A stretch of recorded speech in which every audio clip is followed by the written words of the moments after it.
Please help us. Daddy, let them start going inside.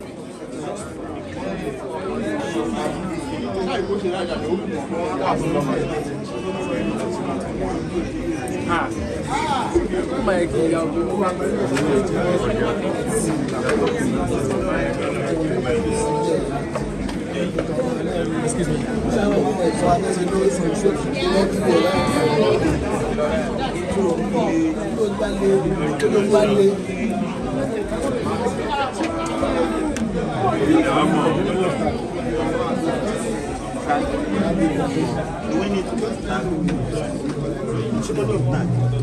Yes, I will.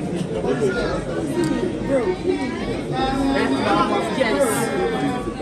Okay, she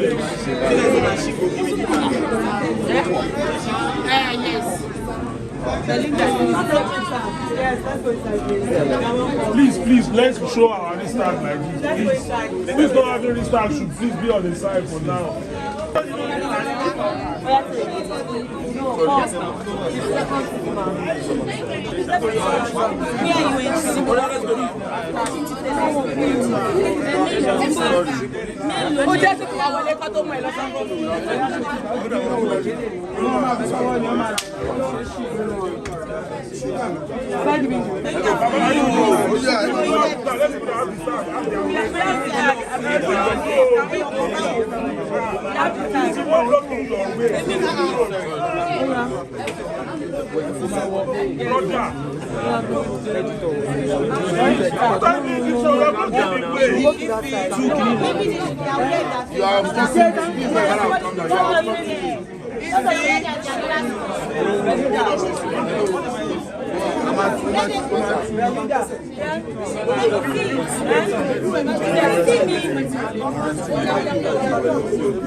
Hello, please. If your tag is shaded black, go to the other side. Don't even come here at all. If you have black paint on your tag, on that white plate, go to the other side.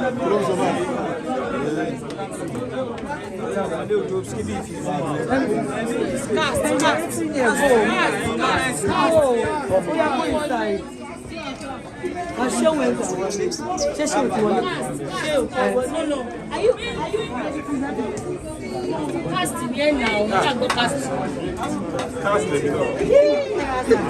I go look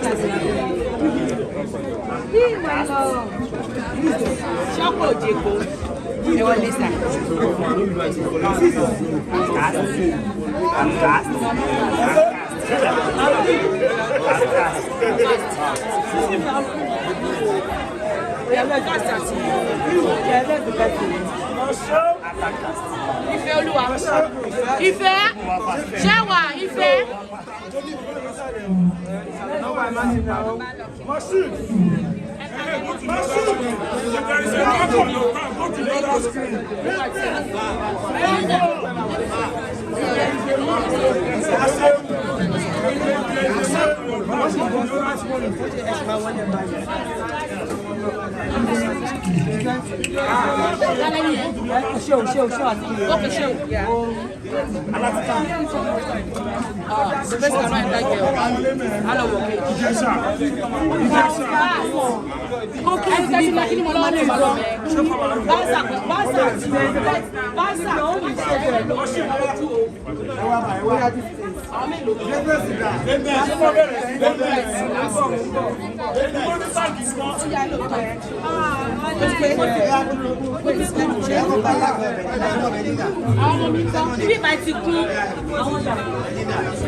Where are you? Hello? You want to come? You want to come? Just you. Just you. Please, Jonathan, let's go. Let's go. Let's go.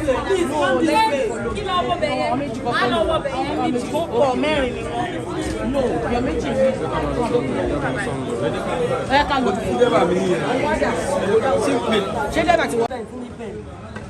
not here.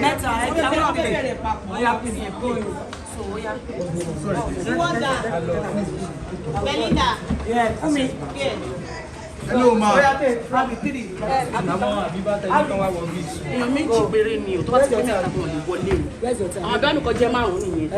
Go inside.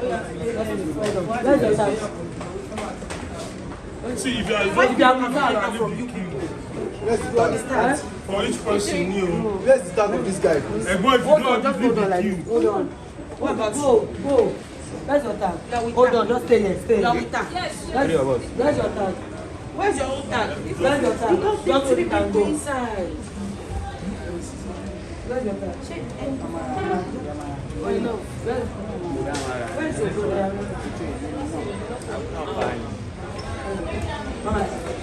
Tell me that. Are you not entering? The movie starting soon.